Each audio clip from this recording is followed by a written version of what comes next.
Hi everybody, it's Katie back with another episode of my vlog, and it's Sunday, so it's time for our weekly Cinema Club Sunday Roundup. It's going to be a little bit of a short one today because we actually only watched 3 movies this week. We were spending a bunch of our time working on our various series. We have been watching Heidi, Girl of the Alps, Trashopolis, and Dark on Netflix. All recommended, but none being reviewed yet because we're still in the midst of those ones. But for the movies that we watched this week, we actually kicked off the week at the beginning of the week with In the Mouth of Madness, the 1994 John Carpenter movie starring Sam Neill, sort of fresh off of his starring role in Jurassic Park in this totally other role. He plays an insurance investigator who gets hired by a publisher, played by Charlton Heston, very, very funny in that role. I guess not funny, but it's funny to see him in that role. So Sam Neill is an insurance investigator who's been hired by this publisher to locate the missing horror author Sutter Kane. Sutter Kane is kind of like a Stephen King sort of character in this world. And he's written a number of books that are maybe driving people crazy.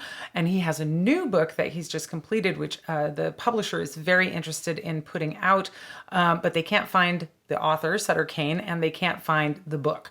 So they hire Sam Neill to go find this guy.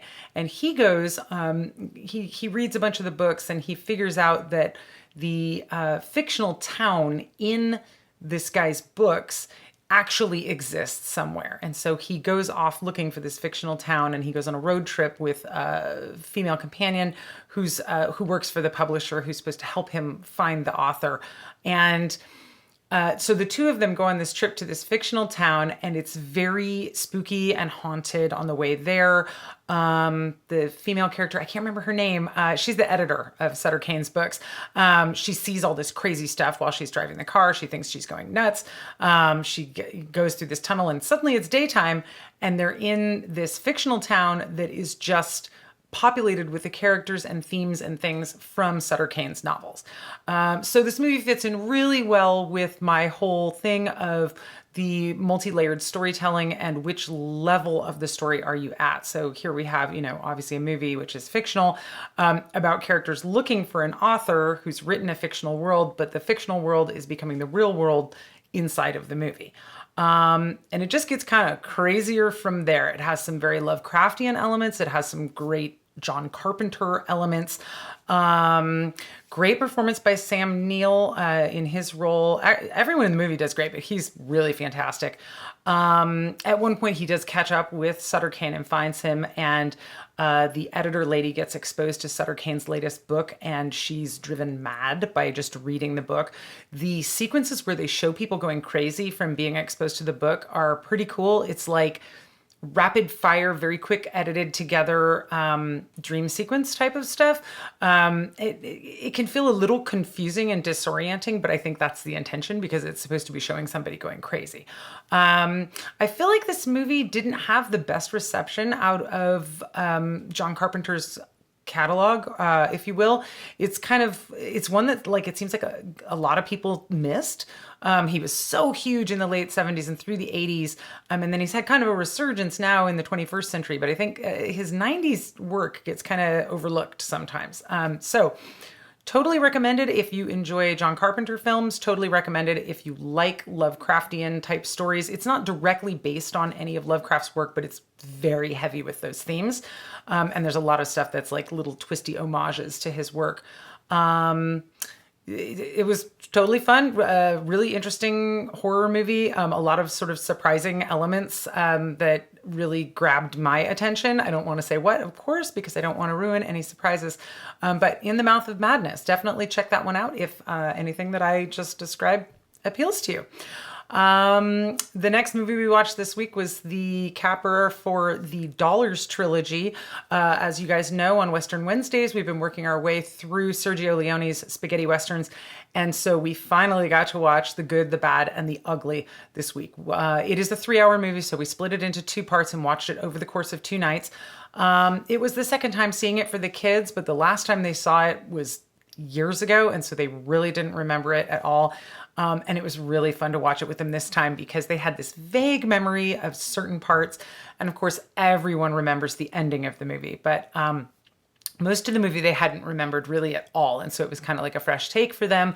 And it's really fun to watch with them a little bit older because, of course, they get a lot more of the stuff than they got the last time they watched the movie. So the good, the bad, and the ugly. What can I say about this movie? It is absolutely 10 out of 10, a perfect movie. Sergio Leone it's like he's building as he's making the movies and just getting better and better and better as an artist. And his sort of full style, it feels like he's really comes into it in this film. And this is, of course, one of the most famous Westerns of all time. Most people, if they have seen any Westerns, this is maybe the one that they've seen. Or if they haven't seen the whole movie, they have probably seen the final scene at the Sad Hill Cemetery. It is masterful. Clint Eastwood, Eli Wallach, and Lee Van Cleef are all incredible in their roles, but their individual roles are totally different from each other, and they all do such a good job in their roles. It's amazing. They work really well together, but also individually. The music, the score by Ennio Morricone, of course, incredibly famous, incredible score. It works so well with the movie. And I actually, in my research, I found out that they actually did it backwards. Normally, what happens is they make the movie and then they turn it over to the person who's going to score the movie, and they make the music match the movie. And they actually did this one the other way around. Leone worked with Morricone. They're frequent collaborators. I think they actually went to grade school together. And Morricone wrote the music first, and then they fit certain scenes of the movie to the music. In fact, they played the music while they were shooting on set to make sure that what you see on camera matches up with the music. And it is incredible. It works to perfect effect. Everybody knows the title song and the main theme of the movie, and the way it sort of weaves in and out throughout the movie, and you keep hearing it over and over again, is just masterful. And as I've talked about before when talking about Leone's films, the cinematography is, of course, it's bar none. I mean, it's just incredible. His use of big, sweeping, wide, long shots, and then these super tight close-ups of characters' faces to convey emotion. I was really paying attention this time. His use of framing, when he shows the close-ups on the characters, you usually can't see the top or the bottom of their face. I mean, like, it's like framed like that, you know? And of course, in the final scene, we get it all the way down to the character's eyes. It's like the only thing that you can see in the shot. And it is so incredibly shot and incredibly well edited together.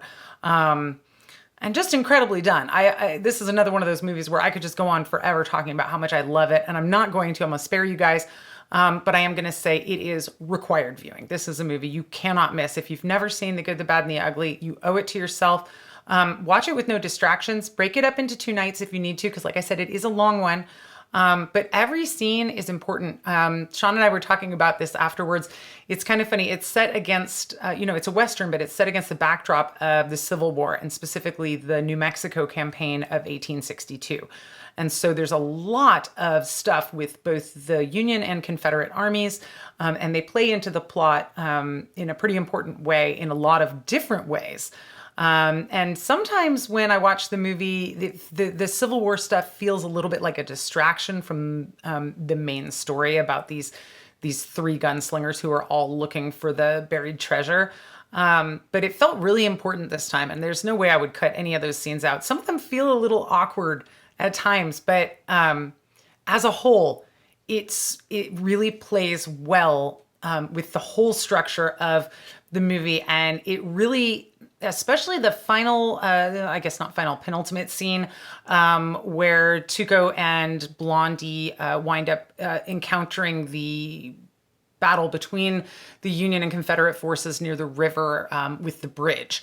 That scene has always felt strange to me, but it felt really important this time because it really serves to highlight the differences between the independent-minded anti-heroes of these gunslinger characters who will basically just do whatever they want regardless of what the right thing to do or the legal thing to do or the orders from above thing to do is, contrasted with the army men from the Union Army who they meet, particularly the commanding officer. I can't remember his name, but he's continuously drunk throughout the scene. And he's lamenting that he has to keep sending his men into battle when he feels like it's really futile. And so you get this really cool contrast between the two different types of men that are kind of populating this world. And it felt very crucial to the plot. So that's it. That's all I'm going to say about this movie, except it is, again, required viewing. If you have not seen it, you owe it to yourself to see it. I am assigning you this homework right now. Do it without your phone near you. Do it without distractions going on. It's just an incredible film, and you owe it your absolute full attention. I'm also really excited because I told the kids, now that we've watched the entire Dollars trilogy, they've now unlocked their right to watch Dirty Harry. So I'm really excited to show that one to the kids, probably coming up this next week. It's one of my favorite movies of all time.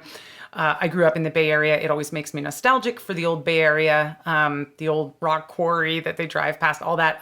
That's for my review of Dirty Harry next week.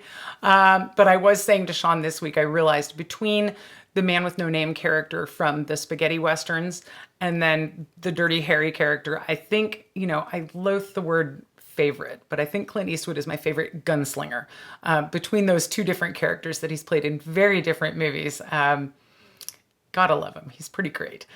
So that's it for this week's installment of Western Wednesday. Next week, we're going to wrap up our Leone section with Once Upon a Time in the West, which I have told you guys I actually think is better than the Dollars trilogy, but doesn't have those same guys in it. So anyhow, that's what we're watching next week if you guys want to catch up with us on that one. And the third movie that we watched this week was A Girl Walks Home Alone at Night. This is the 2014 movie directed by Anna Lily Amirpour. It is a really fun black and white feminist vampire almost spaghetti western. It is really great. It is in Persian. It takes place in Bad City in Iran, this sort of fictitious city that she's made up that's populated by various, well, I would say colorful characters, but the whole thing is done in black and white. It's quite beautiful. She was heavily influenced by spaghetti westerns and Leone's work in particular. And the girl who walks home alone at night in the story, we kind of flipped the whole idea of what a girl walking home alone at night might be because she's a vampire. And so she's actually walking and skateboarding down the streets of Bad City, making sure that the bad men of Bad City get what's coming to them. So I don't want to say too much more about how the plot unfolds in this movie, but it is very fun. It is very well written, very well acted, really excellent use of music throughout this movie. And I was absolutely delighted to find out when I did my research that the director actually did the whole thing as an Indiegogo project. She had a campaign. She was looking to raise $55,000 to make a movie, and she did it. She had something like 295 backers or so. So I've never done an Indiegogo campaign, but as an experienced Kickstarter person, I really appreciated that she was able to realize her artistic vision of making this really awesome independent movie, and that it was all backed by an Indiegogo campaign. I just absolutely love that. She then went on to direct the movie The Bad Batch, which we watched several years ago, which is that's an interesting, fun one. It's got some weird sort of parts, but some really great parts, and Jason Momoa as a crazy cannibal. So anyhow, that's a different movie discussion for a different day. But A Girl Walks Home Alone at Night. Highly recommended if you are into independent films, foreign language films. Again, you gotta read some subtitles here, but it's not hard to do. You guys can do that. Movies that make really good use of music. Movies that flip kind of traditional ideas on their head. It's just a really fun one. It's a really cool take on the idea of a vampire movie, and it's a really cool, it feels like a Western, even though it's not a Western. So it fit in really well with our entire Western Wednesdays thing that we've been doing. So totally recommended. You guys should definitely check that one out. And like I said, this is a shorty. That's it. That's all we watched this week. But next week, like I said, I'm really excited to watch Once Upon a Time in the West. And I think we're going to watch Dirty Harry, which is really exciting. So, as usual, I would love to hear, what have you guys been watching this week? What do you have planned coming up in the future? What's going on out there besides what's going on in the world? Love you, Portland protesters. Keep up the great work. Everybody, take care. Stay safe. I'll see you in a few days for another episode of my vlog. Until then, bye-bye.